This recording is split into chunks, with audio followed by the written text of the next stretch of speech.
Welcome back, everyone, to another episode of the Chill Like a Mother podcast.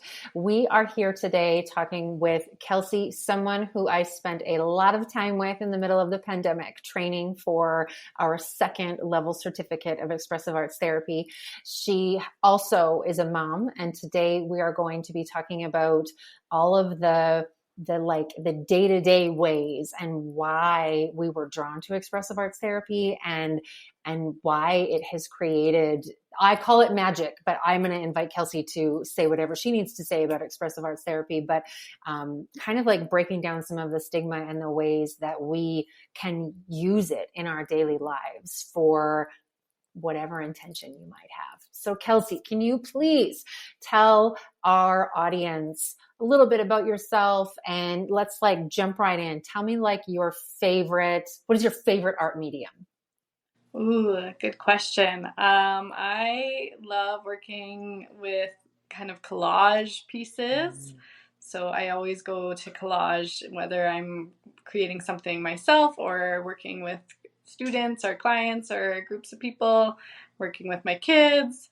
I just find it very accessible and therapeutic, that searching, finding, pulling apart images, working with kind of mixed media. I also love the fiber arts are kind of coming up a close second. So I would say those are my two favorite art mediums currently, but always changing. Awesome. I also love collage. I am drawn to it. I think if I was like stranded on an island, I would need like a collage kit, or I would make one Yeah. from the island's materials. It would just be Yeah. like, that would be my go-to for sure. Yeah, Yeah. for sure. There's Yeah. lots to be said, even just through that medium, I feel like. Yeah. Yeah. And how do you do it? Because I think everyone's creative practice can look differently. And so tell me all about like your creative practice and why you use it and what feelings tend to um, draw you in, to wanting to express it. For sure. I feel like regardless of the capacity I'm working in, as I mentioned briefly, so I am a mother, but I am also a teacher. I work with students. I have two children of my own. I am currently working with adults in the work I'm doing, which I'm sure I will touch on more later. But regardless of the demographic or the clientele I'm working with, collage and that form of art in particular is so accessible to everyone. It really draws upon whoever I'm working with, our inner resources and just the kind of inspiration that each of us has, which may be different from one person to another. So I love using that as an art form, almost as a guide to allow my students or clients or children to decide and have choice in what materials they want to bring into that work, or what do they find meaningful that they may want to explore with, rather than designate certain materials right from the get-go. So I just love the choice it provides, and I love how if you are working in any kind of group setting, each outcome is vastly different. So you would never have two finished pieces that look the same or even have the same theme or same meaning. They're very unique to whoever the creator was. Mm-hmm. Mm-hmm.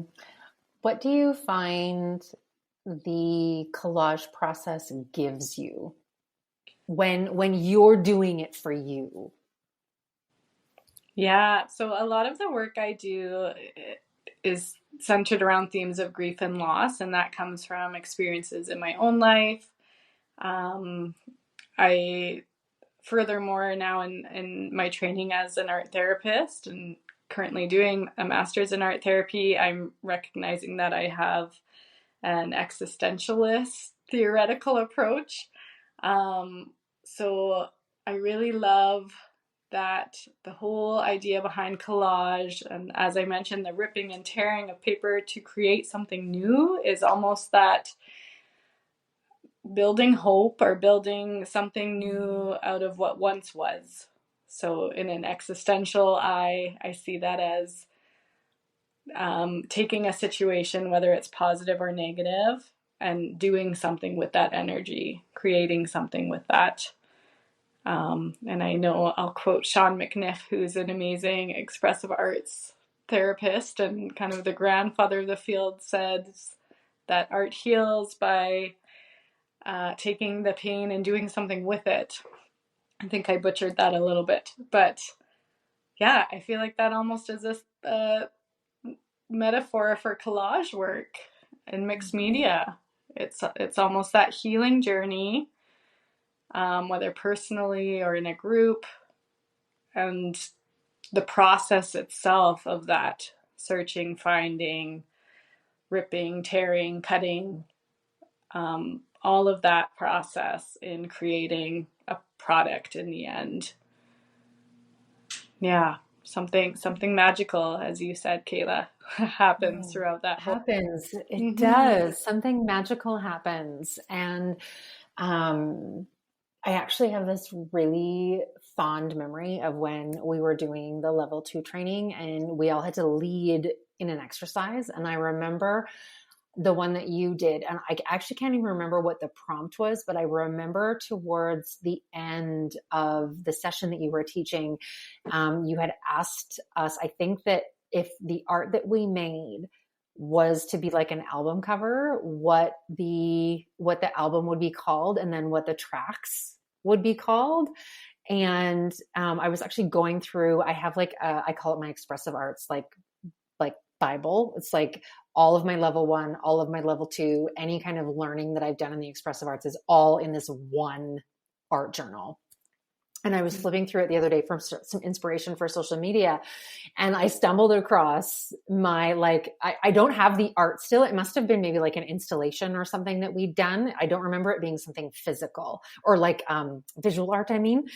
And all I have is like the album cover name and then like 12 tracks. And it immediately took me back to that moment. And I could actually feel like how I felt in that moment, and the magic and the meaning, and also like a lot of the like hurt and stress that I was going through at that time.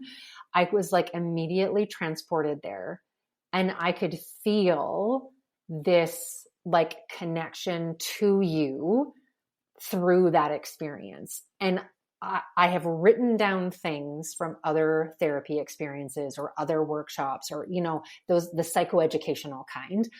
I have written them down. And when I go back in my notes, I don't have that feeling. I don't have that same connectivity to the content as I do when I have been on the receiving end or I have walked someone through something. Wow, thanks for reminding me of that too, Kayla. I totally forgot about ever kind of suggesting that. And now I penciled it again for me. I was like, oh yeah, look at this amazing idea I had once. Because I haven't done it with a group since then or since suggesting it. But it actually reminded me of a recent project I did for one of my courses. We were asked to kind of create a life map, and we could bring in visual art if we wanted to. So it was a bit of a paper, but you could be creative with it. And of course, being the person that I am and wanting to use creativity in my life however I can, I decided that I would do a little bit of writing, but also create a visual. And what I thought of right away was music. I'm very much a lover of music, which is probably why I had that idea. And even thinking about collage and piecing things together, I kind of visualize sound as well, and bringing in some of those other arts as the expressive arts does. So this project, I created a soundtrack for my life. So it was a life map, and it's supposed to mark kind of transitional or critical periods throughout your life. But I tied that to music, and I thought, okay, which songs that are already existing, which songs would I attribute to the different kind of critical moments of my life? And then my visual art piece was actually, I took a record, like a vinyl, and I created a visual symbol or image that went along with each song, depending on what I chose. Wow. And it kind of goes in a spiral and then concludes in the middle is like the final image. And that alone, I know I had to do it as a school project, but I was like, this is something I would recommend everyone do. Perhaps not to the extent that I did, but even just thinking about, like, if you were to designate one song for as the opening song of your life, like if you were to think of, yeah, like what would be your opening song? And I think mine was Walk of Life by the Dire Straits. Just because it kind of has that symbolism in the lyrics and the walk of life, like I'm alive now, but also it takes me back to kind of my childhood and hearing my dad really like the Dire Straits, so it brings me back to that era and hearing that being played perhaps around the house and or at weddings, going to weddings as a child.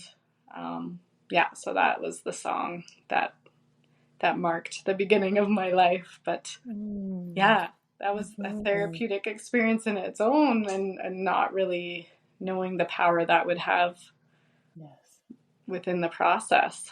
Yeah. I'm curious how, or if at all, your creative practice helps you, supports you, guides you in motherhood. I think it does, for sure. I know it does, actually. Not I think it does. The tricky part, as anyone who's listening who is a mother knows, is finding the time and space for that. So I've had to be very mindful of finding ways to include it in my daily life and with my kids, and try to model that with them. So that could include kind of art making around the table or drawing. An example that I kind of think of at the same time when I was doing my training with you, I remember we had a cat at the time, like a family pet, and she suddenly became sick and ended up passing away right around that time. And she had to be put down at the vet. And my kids would have been fairly young. My son, who's 8 now, probably would have been, I don't know, how many years ago was that? I think that was 3. Yeah. Is it 3 years ago now? I was going to say like 5-ish. And so my daughter would have been like 2.5 or something like that. But it was, again, kind of that teaching moment with my kids and trying to teach them about grief and how this cat family member that we had was no longer with us, which my 5-year-old could kind of grasp, but the 2.5-year-old, it was, that idea that there's something here, like physically, and now like this cat is not coming back.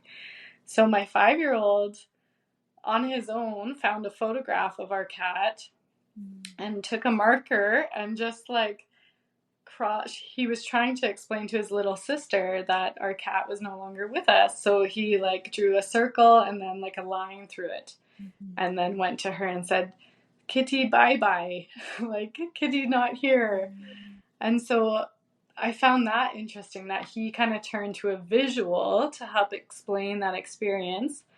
And then together we kind of talked about what had happened, and we ended up creating, again, a collage that was a tribute piece to the cat and the kitty, and it included her photograph, and then I kind of drew out the cat dish, like her food dish, and then we even put some actual cat food on it, like glued it on.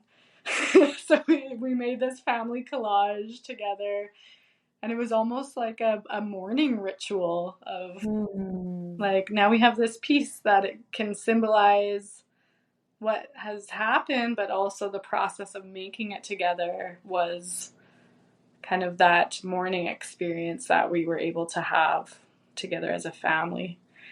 So of course I don't do those things every day, but it's kind of like thinking about how can you pull upon kind of the creative sources that we have access to help in times of stress or challenge or like I know coloring or drawing can be really calming at any time. So if my kids are feeling a bit anxious or stressed, I'll often suggest that we just kind of gather around the table and color or draw together. And if they're a bit resistant to do that, then I might model that by saying like, oh, mom's had a really tough day. Like I'm going to just sit here and do some coloring or drawing or even sitting on the couch and trying to sketch in a notepad. And then they're curious what I'm doing. And trying to model that so that they kind of take their attention away from if they're watching something or playing video games or, so just those little moments, often in nature too, like outside, just noticing what's around, collecting materials. I love giving kind of inanimate objects characteristics. So talking about, if we find a rock or a pine cone, like, oh, what do you think this could look like? Or what could we paint it as? Or starting to kind of bring those things more to life or notice them a bit more. Yeah.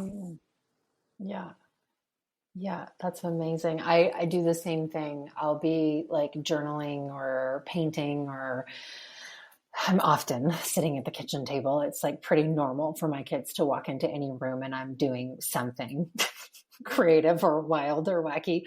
And they'll just like, I cannot tell you how many notebooks I have of like art journals or actual written journals, even like my daily planner with like their scribbles, or they'll like leave me little notes on a page, or they'll like find a Pokemon sticker and like put it, in like one of my things. Or for a while, our kitchen table just was like consumed with the coloring pages. My kids were really into this Pokemon coloring book that we got them. And then my oldest wanted to like cut them out and put them in a folder. It was a whole process. And it's funny for those who've been longtime listeners, you've probably heard me say this, but for any of you who are new or finding me because of this particular conversation with Kelsey, 3 out of the 4 of us are neurodivergent. And so for me and my oldest in particular, like if I can't see it, it doesn't exist. And so it was funny because it just like consumed our table in one moment in a motherhood fury. I just put it all away. I was like, I cannot take this mess anymore. There's like literally hundreds of coloring pages taking up half of the table.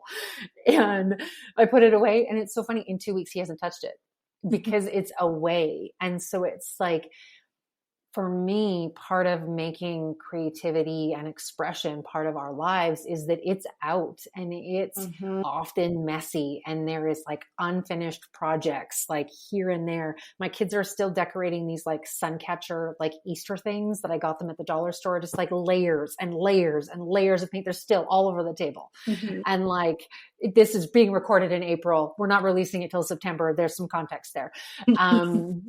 But it's this view in my family anyway, that expression is encouraged. It brings us into the present moment. We can find like meaning from it.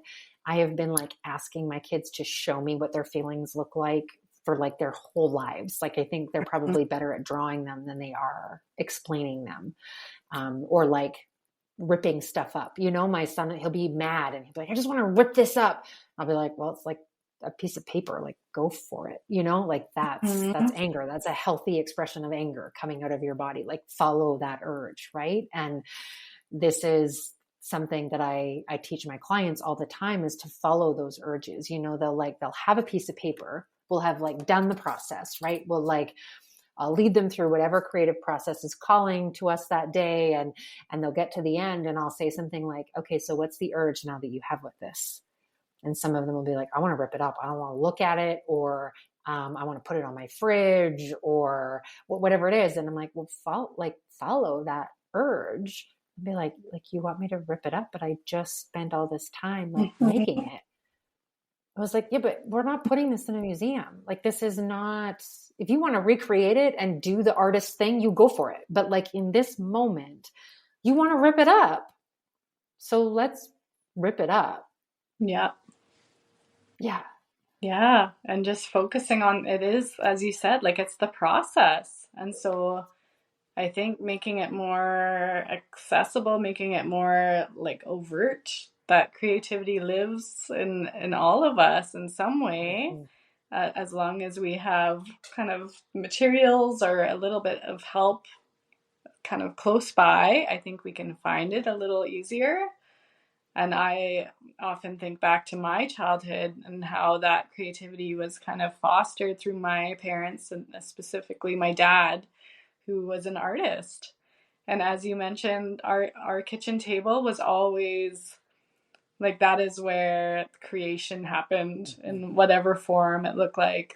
School projects were done at that table. My dad would be working on different art pieces or contracts, or he worked at the museum, so sketching up kind of exhibits that were coming.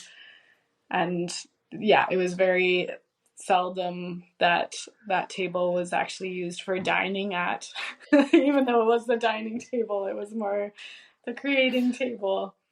So that was just our way of life. Like it was our regular kind of scene in the house. So I'm trying and I'm hoping to model that for my own kids. And I think it's really challenging at this time in our world, and the way that, we're gearing more towards technology and centering around perhaps other options that are not necessarily paper, pen, and creating. I know creative things can be done with technology as well, but just making sure those materials, and they can be very simple. Like, you don't need to go out and get yourself a whole set of paints, but just have something that can be used kind of tactilely,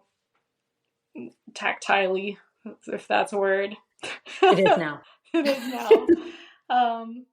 Because that process also comes with the touching and feeling and ripping, as you mentioned. Yeah. Like, that's part of it.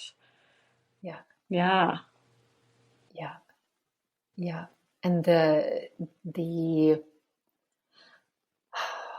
thing that I find the most hard to describe, and also the most profound part of any kind of creative expression, it doesn't have to be therapeutic. Some of the art expressions that I do or show my kids aren't therapeutic in nature. Mm-hmm. They're just like an expression of self on a piece of paper or a cardboard box or whatever. The hardest thing to explain, I think, is what it gives you, right? Mm-hmm. Like, it's hard for people to understand or believe, except for the people who have experienced that profound experience from creativity. The thing that it gives me is like patience and presence and a container to hold the hard and the easy and the good and the bad and the stress and the joy of life. And if I don't make time for it, because it is so central to my life and has been very central in my life since I was a child, when I'm not doing it, I know that I'm not okay. And a story that comes to mind is one that Jennifer Buchanan shared on the podcast like this time last year, around how even as a music therapist, she couldn't identify that she wasn't okay, even though she hadn't turned the radio on in her car for 18 months. And then suddenly she turned the radio on and was like, she describes it as like waking up. Mm-hmm. It was like, holy, like this resource that I have used for so many years in my life that I share so openly with other people, I didn't really even notice the absence of it because I wasn't okay. Mm-hmm. Yeah. Yeah. And I think you asked me that question earlier. I don't think I answered it, but what it gives me, I think, kind of this creative lifestyle, or working through the expressive arts, which could also just mean creating. Mm-hmm.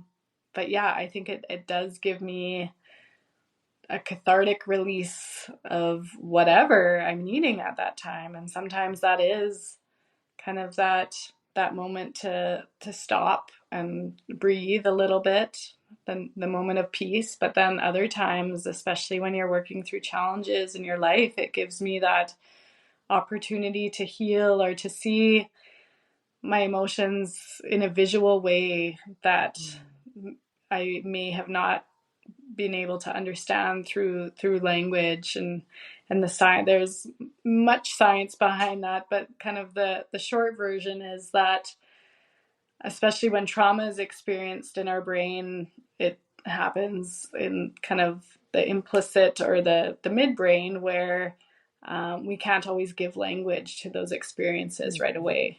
But when we're asked to draw something that happened, we can kind of pull on that information a little more easier, and then hopefully kind of move it forward into that prefrontal cortex and start to give language to it, start to understand. So it's almost that being able to see an experience outwardly that maybe you didn't even know existed. So similar to Jennifer, there's times that I'm like, I'm doing pretty good, I'm doing okay, and then I'll create something, or hear a song or play music, and then I'll be a bit of a mess and be like, oh, wait a sec, I There's think something I think here. there was something there. But also joy, right? Happiness can be found in those moments too, and Oh, you're like, oh yeah. wow, like this actually feels really great, and I wouldn't have known that I felt this way about this certain experience if I didn't have this kind of creative compass to guide me in that way. Yes. Yeah. Yes. Oh, so much richness from this conversation. I'm already pulling like so much inspiration of like future expressive arts, things that I want to explore, the life map that you mentioned, and the like what would your opening song be, or what are the songs that you could choose for like pivotal or critical moments in your life. My like brain just went like, ooh, creative compass, what might that look like? What direction would I be going in? Where would it Mm-hmm. guide me? Like, just like so much ideas and inspiration in that. So as a listener, I encourage you, like right now or at your next possible opportunity, to get out your journal or even like a post-it note at a pen. I have done like expressive arts in my car while my kids are at kickboxing, like on an envelope. Mm-hmm. Like you can do this anywhere with anything, with the intention that you want to explore something about yourself or your experience, and you can do it with a topic in mind or not at all. And it's such we overcomplicate the process, humans, like just Mm-hmm. we overcomplicate the process. I have to have the right thing. I can't do it until I sit down, or I have 25 minutes and I won't be interrupted, and I have to have all my favorite stuff in front of me. When I think the best parts of expressive arts therapy is its spontaneity, is its not planned. It can be both. It can absolutely be highly planned, and it can also just be because you feel like it, or because you're at the beach and you also feel like making a sandcastle because your children are. For sure. Yes. Yeah, I Yeah. feel inspired by this too, Kayla. And I'm like, oh, maybe I need to create something even after this conversation. Tonight, I'm going to explore what this creative compass would Yeah. look like. I'm gonna explore that. Where would I be holding it? Like, where do I imagine myself Yes. holding it? Where is it guiding me? What's behind me? Yeah, there's all kinds of things in Yes. that. Or I'm wondering if it is like uh, is it an inner compass? Or is it Mm. inside you, or perhaps it is like a physical object that you're holding? I don't know. Mhm. I feel like mine might be internal somewhere. But again, where in my body is that? Yeah, where is it living? Yeah, Yeah. so much. And that's Yeah. what came out. I don't I was not planning to say that. Oh, Kelsey, it's been so great to connect with you in this way. I so appreciate all of your wisdom and everything that you bring to the expressive arts community, and through your art therapy degree and your work with students and adults. And the world is a better place. The people who you have touched with expressive arts therapy, they are different because of it. Oh my goodness, that's very kind. Thank you so much, Kaylin, for the work that you're doing as well. It's an honor Thank to chat with you. you. Thank you. We will see you again next week on the